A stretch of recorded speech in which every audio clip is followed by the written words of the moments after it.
We often like to talk about how the Walt Disney Company doesn't quite pay their workers enough. Well, it seems that the Disney Company agrees because they have settled for $250 million for underpaying their Anaheim employees. Let's talk about a $232 million settlement here on That Park Place. Hello, I am Jonas Jake Campbell, an investigative reporter for That Park Place, and here with me is Mr. VashSky. Vash, we have got a big story to talk about today, and it involves enough movie to make an entire MCU film, or at least principal photography. All Absolutely. right, let's get into this one. Please.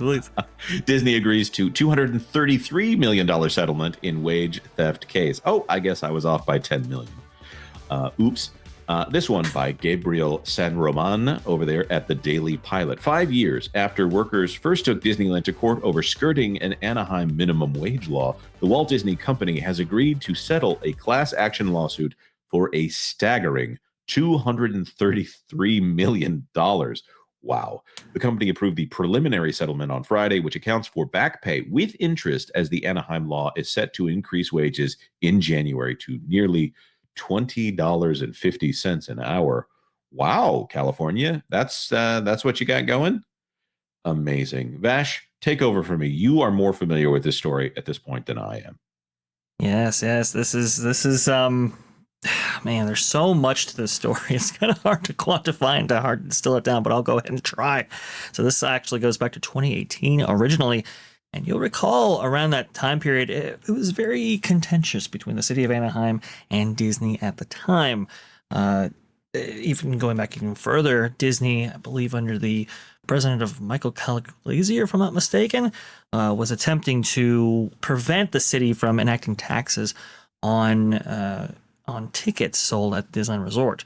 And one of the ways they were doing that was they were trying to tie a level of investment to a number of years that those taxes could be prevented from being added on to Disneyland tickets, and they were kind of strong-arming the city of Anaheim in order to prevent them from adding taxes on those tickets. Anyway, it was a very, very contentious issue. Also, this has to do with the LA Times as well, which is what we're referencing right here. I know it says Daily Pilot, but it is the LA Times, folks, I assure you. Remember, the LA Times at one point was barred from actually being invited to premieres that Disney Company would actually hold because they wrote a whole big article that was attacking Disney and the relationships that they had established with the city of Anaheim at the time. I mean, it was crazy. It was wild.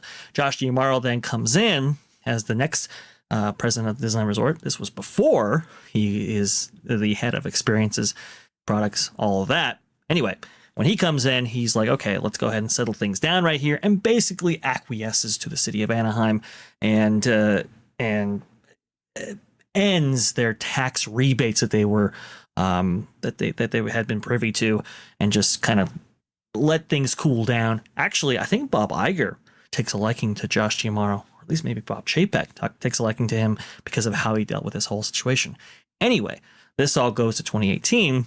Which in 2018, there was Measure L that was on the ballot. Measure L was essentially establishing a minimum wage for corporations or companies operating within the city of Anaheim that took advantage of tax rebates. This is why I bring up everything before, because it's crucial to the story. In Disney's emotion towards this whole thing, they were saying, well, we don't necessarily have to abide by this new measure, which was actually voted into effect because they were no longer taking advantage of those tax rebates. Well, that's kind of the interesting, because they had taken advantage of them for so long. A lot of company employees and the people of Anaheim felt that Disney should be on the hook for this new law as well. And this is where the actual lawsuit actually comes in. So back in 2018, they were saying what? The establishment of, I think, a $15 minimum wage. And as this article points out here, Disney was trying to skirt this. You can see right here, Randy Rennick, the attorney representing the workers in this class action lawsuit, saying, what we believe is the largest wage and hour class settlement in California history will change the lives of Disney families and their communities forever. It says right here, as we move on in the article itself, the settlement includes more than 50,000 current and former Disney employees.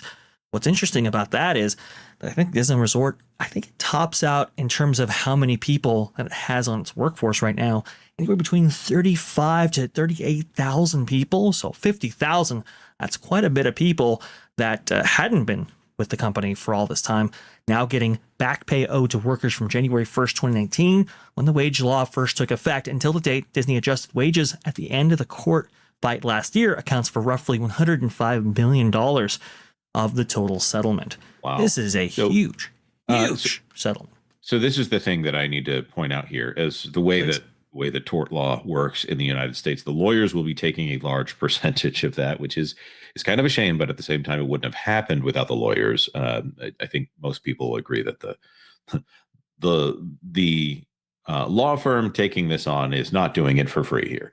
But if that 233 million was divided up between workers, that would be 50,000 people getting roughly $4,600 per employee. Of course, there's going to be taxes on that. There's going to be settlements taken. But if each person in this if they're making $35,000 a year, $4,600 is huge. That is a life-changing amount of money when you are dealing with something like this. If your car breaks down, that is fixing your car.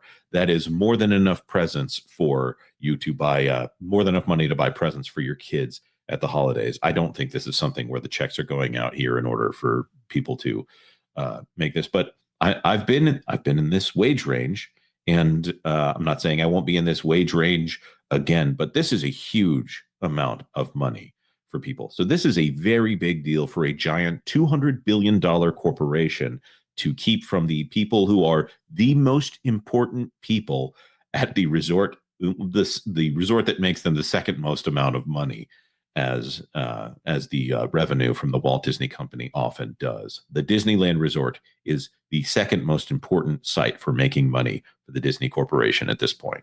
Yes, this will likely be reflected in the quarter as well, because you're talking about $250 million that has to be paid out here. And I think the last quarter, a total of $8 billion worth of revenue was actually pulled in for the company, for the entirety of the company. So this is a large percentage of that whole thing. Also, too, I had a source actually reach out from the Disneyland Resort area talking about how perhaps the hiring at Disneyland Resort has actually stalled somewhat in the last few months. And I think the speculation being that the company might be wanting to reduce operating costs going forward, but also too, they're kind of in a budget deficit as well a little bit, because, well, we've the box office, while maybe on the surface might be very successful, it hasn't been as successful as maybe previously anticipated. Also, too, they've had to pay out a ton when it comes to the productions of said movies, especially on the upcoming slate. Disney has never actually made money at the box. Right. Movies are a loss leader for the Disney company, which is something that, if you're not familiar with the matter, and Vash knows this, I know this, a lot of people know this. If you're not familiar with it, movies are a loss leader so that they can try to get you into the parks, to get you buying merchandise, to keep Disney relevant in the audience's mind. Deadpool and Wolverine is probably at the point where they actually made money. Inside Out 2, probably at the point where they made money. We've covered it on this channel. Moana 2 might not be at the point where it actually made money for the Disney company, but they see it as an ad for Disney Plus, as a play for relevance, and also for an ad for the parks here. So they're not making money in the theaters. They never really have made money in the theaters. In fact, they prop up the entire theatrical business in the United States. Not the Disney theatrical business, but like the AMCs and the Cinemarks and all of that really need those Disney movies drawing people in so that they'll also show up for, a film like Superman. By the way, fantastic little teaser that came out that we cannot play because the music is too good, and also calls on the John Williams score there. So there's a good case to be made that Disney needs to fix whatever's going on so that people show up to the box office. However, of course, but they dumped so much money into Disney Plus, and they, that was a huge focus of the company for so long. So, that box office performance kind of at your feed right there because of, all of those priorities at stake there. The bigger thing about the movies is that it produces the IPs that you can use for a corporate product when it comes to consumer products or for the parks themselves. And, well, when those aren't doing well, the parks suffer as a Right. result. And And the park suffered because all of that budget was reallocated from the parks over right, to Disney Plus. And exactly. Disney Plus also killed the movie business at the same time. And definitely is supposed to be a cable killer. So it's Disney Plus could very easily be the reason for all of Disney's financial woes at this point, other than the cultural move, which Disney Plus only exacerbated the issues with the cultural move because they got away from the standards and practices of cable television and started making it. It was like you could run a timer on Disney Plus to find out how soon we were going to be talking about someone's preferences on a Disney show. If it was aimed at kids and it had people in it, it was going to be within 10 minutes. If it was a preschool show, they were maybe going to wait one season and let you know exactly what kind of things they wanted to talk with your kids about. Disney Plus might very well be one of the worst decisions that the Disney company has ever made as a business. And anyhow, the important thing that I want to circle this back here, and I think I've interrupted you here, Vash, so I apologize for that. This 233 million right here, that is enough to hire another extra 1,000 workers for 5 years at Disneyland.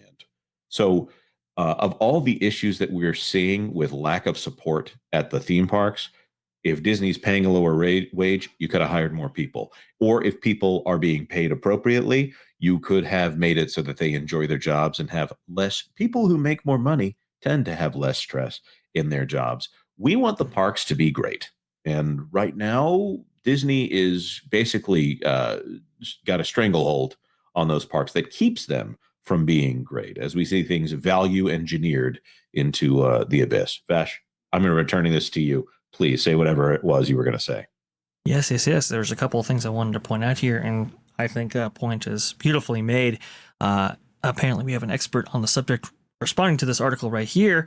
The company has been stiffing thousands of workers for several years. This is said by Peter Dreyer, a professor of public policy at Occidental College and co-author of Working for the Mouse, a survey of Disneyland Resort employees. They denied them the back pay that they're owed while paying CEO Bob Iger over $31 million per year. Ouch. It's only fair that workers get what's coming to them. If the world were fair, Iger would take some of it out of his own paycheck. As part of the tabulation, Disney agreed to pay substantial penalties, interest, and other associated fees on top of the back pay owed. We are pleased that this matter is nearing resolution, said Susie Brown, a Disneyland spokesperson. Currently, all cast members make at least the Measure L requirement of $19.19 per hour, and in fact, 95% of them make more. The company reached an agreement last summer with 4 unions representing 14,000 workers that raised the base pay $24 per hour. This is very interesting because as it gets more expensive to live out there in Southern California, you have cities and so forth, and maybe even the state themselves attempting to make up for that maybe living wage shortfall that they see that the employees of the California area have. This out of just the news. Interesting. Los Angeles approves $30 hourly tourism wage. Hotels say that they'll convert to homeless shelters as a result. So again, only what now 7 years ago You can they only were milk talking. the residents for so much, so now you have to milk the tourists. Well, yes, but What's this that whole, Thomas Sowell quote that you could put the government in charge of the Sahara Desert, and within 10 years you'd have a shortage of sand. That's Thomas Sowell. It's just brilliant stuff right here. But here's the thing: only 7 years ago, this whole dispute started out with $15 as a minimum wage, and now we're talking $30 being the new living wage standard out there in Southern California. Yikes. It's just fascinating how much the operating costs associated with some of these tourism places like hotels or even theme parks has gone up in recent years, and obviously the Walt Disney Company has wanted to keep those operating costs as minimum as possible, but they got for this one. This is awful. I don't know why anyone would want to do business in the state of Cal. In fact, we should restart that ridiculous conversation when it said, "Oh, Disney's going to move their theme park complex out of Orlando because of the governmental policies that are going on there," and Colorado's going to come in and say, "Hey, build over here." California, my goodness, get your act together. I am not going to comment on any specific figures out there in California politics, but my goodness, they got to get that Cesar from the Hunger Games to get real about his budgets. That being said, we want to throw this to our commenters here. What do you think about the $250 million that Disney now owes its employees? That Disney now admits that they owe their employees. What do you think would have fixed this situation sooner, and why did the law have to get involved? Let us know your thoughts in the comment section down below. Like this video if you like this video, and like this video if you think Vash did a fantastic job with all the research and knowledge that he has there. And of course, consider subscribing to That Park Place for all the news that should be fun. Thanks for watching That Park Place News. For more information, consider checking out www.thatparkplace.com. And don't forget to subscribe, share, like, and send this out on your favorite social media accounts.